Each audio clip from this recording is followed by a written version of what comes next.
আসসালামু আলাইকুম। হোমওয়ার্ক শিক্ষা চ্যানেলে আপনাদের সবাইকে স্বাগতম। আশা করি সবাই ভালো আছেন।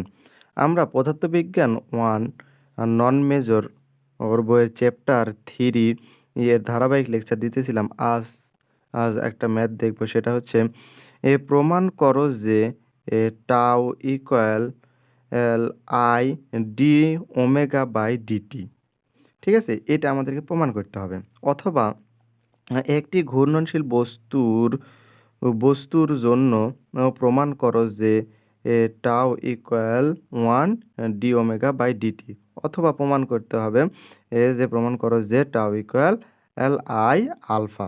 এই মানে একটা প্রমাণ করলে আমাদের এই 3টে প্রমাণ হয়ে যাবে। ঠিক আছে? তাহলে চলুন আমরা শুরু করি। আচ্ছা, প্রথমে ধরি কি ধরবো? একটি দৃঢ় বস্তু একটি নির্দিষ্ট অক্ষ এ বি এর চারদিকে ওমেগা সমকৌণিক বেগে ঘুরিতেছে। তাহলে ওমেগা সমকৌণিক বেগে ঘুরিতেছে। তাহলে এখন একটি যুগল প্রয়োগ করায় কৌণিক বেগ বৃদ্ধি পাবে। তাহলে অর্থাৎ বস্তুতে কৌণিক ত্বরণ সৃষ্টি হবে। কখনটা ত্বরণ সৃষ্টি হচ্ছে? যখন হচ্ছে যুগলে এ প্রয়োগ তাহলে একটি যুগলে প্রয়োগ করার ফলে, একটু যুগলে বল প্রয়োগ করার ফলে তখন হচ্ছে কৌণিক বেগটা ত্বরণের সৃষ্টি হচ্ছে।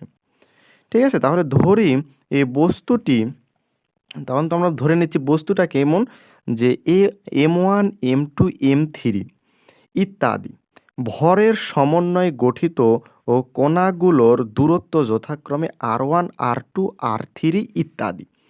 তাহলে এটা হচ্ছে দূরত্ব। ঠিক আছে? আর এরা বস্তুগুলান হচ্ছে M1 M2 M3। ঠিক আছে? তখন আমরা কি পাইতেছি? তখন আমরা পাইতেছি যে এই কণার কৌণিক ত্বরণটা কি? Alpha equal d omega by dt. এটা কি অনুসারে পাইতেছি? এই যে বর্ণনা অনুসারে আমরা এটা লিখতে পারি। ঠিক আছে? আচ্ছা, তাই আমরা এখানে সাইডে লিখেছি বর্ণনা অনুসারে। তাহলে M1, এই যে M1 ভরের বস্তু কণার রৈখিক ত্বরণ। এটা রৈখিক ত্বরণটা কি হবে? যে R1 এই যে ডি ওমেগা বাই ডিটি। ঠিক আছে? এটা একটা আমরা R1 ধরে নিলাম। কারণ কি M1 যখন বস্তুর ভর হবে তখন দূরত্ব হবে এই R1। ঠিক আছে? যার কারণে R1 D omega by DT পাইতেছি। তাহলে ওই কণার উপর প্রযুক্ত বল ইকুয়াল ভর ইনটু রৈখিক ত্বরণ।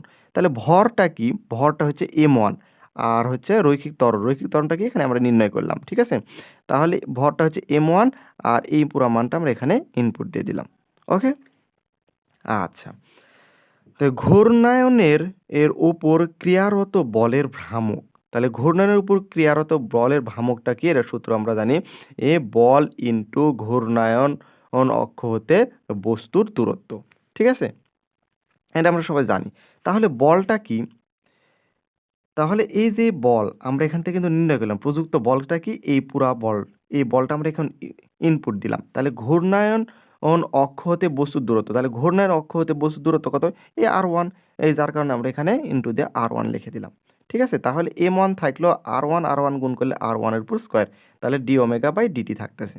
ঠিক আছে? অনুরূপভাবে M2 M3 M4 ইনফিনিটি যতদূর পর্যন্ত যাইতেছে, এর জন্য আমরা কি পাবো? যখন আমরা এরকম পাইতেছি তখন কি বৃদ্ধি পাচ্ছে? যে এটাই শুধু খালি পরিবর্তন হবে। ঠিক আছে? তাহলে M1 এর জায়গায় M2 ও R1 এর জায়গায় R2 D omega by dt. তাহলে M3 এর জন্য কি হবে? M3 R3 square d omega by dt. এভাবে M4 এর জন্য পাবো হচ্ছে হলো M4 ও R4 square d omega by dt. তাহলে এসব আমরা মানগুলা পেলাম। ঠিক আছে? কার জন্য? এই যে প্রতিটা বস্তুর জন্য। আচ্ছা, তাহলে এই ভ্রামকগুলোর সমষ্টির উপর ক্রিয়ারত টর্ক। তাহলে এই যে ভ্রামক আমরা এখন নির্ণয় করলাম, তাহলে এই ভ্রামকের উপর ক্রিয়ারত টর্ক ইকুয়াল কি? আমরা জানি টাও। ঠিক আছে? টর্কের টাও দ্বারা প্রকাশ করা হয়। এটা ইকুয়াল আমরা কি লিখতে পারি? এই যে প্রথম অংশটা কি? এই যে প্রথম M1 এর মান। ঠিক আছে? তাহলে M1 এর মান এখানে ইনপুট দিলাম, প্লাস দিলাম এটা M2, তারপরে M3 প্লাস ডটেড। এটাও দিতে পারতাম, কিন্তু আমরা অত লেখা সমস্যা, তাই কারণে আমরা লিখলাম না। ঠিক আছে? আমরা ডট দিয়ে দিলাম। তাহলে এখান থেকে কি পাইতেছি? M1 R1 ঠিক আছে, মানে এক কথায় আমরা d omega by dt common নেব। ঠিক আছে, তাহলে d omega by dt common যদি আমরা নিই তাহলে প্রতিটার থেকে ডি ওমেগা বাই ডিটি বাদ পড়ে যায়। তাহলে এটা থাকলো, এটা থাকলো, আর এটা তো ভাগ হয়ে বাদ পড়ে গেল, এটা যা আছে তাই থাকলো। ঠিক আছে, এখন আমরা এটাকে কি জানি যে M1 R1 plus M2 R2 square plus M3 R3 square plus dot dot এটাকে আমরা আই কল্পনা করে নিতে পারি। ঠিক আছে, যার কারণে আমরা এখানে একটা আই নিয়ে নিছি। তাহলে ডি ওমেগা বাই ডিটি। এখন এটাকে যদি আমরা আলফা ধরে নিই তাহলে কি আই ইকুয়াল আলফা। ঠিক আছে, এটাকে যদি আমরা আলফা ধরে নিই, যার কারণে আমরা এখানে আলফা ধরে নিয়েছি। ঠিক আছে, তাহলে এটাই অ্যান্সার, মানে এটা যদি চাই আমরা এ অ্যান্সার দিব, আর এটা যদি চাই তাহলে আমরা এ অ্যান্সার দিব। ঠিক আছে, আশা করি সবাই বুঝতে পারছেন। তাহলে আজকের মতো ক্লাসটা এখানে সমাপ্তি করি। আর যারা আমাদের পেইড বেসে যুক্ত হতে চান, আমাদের ডিসক্রিপশন চেক করে হোয়াটসঅ্যাপ ইমো নাম্বার তো আছে, আমাদের সাথে যোগাযোগ করে নিতে কোর্স নিতে পারেন, অথবা আমাদের ওয়েবসাইট www.homeworkshikha.blogspot.com সেখান থেকেও কোর্সগুলো পারচেস করতে পারেন। তাহলে সবাই ভালো থাকেন, সুস্থ থাকেন। আসসালামু আলাইকুম ওয়া রাহমাতুল্লাহি ওয়া বারাকাতুহু।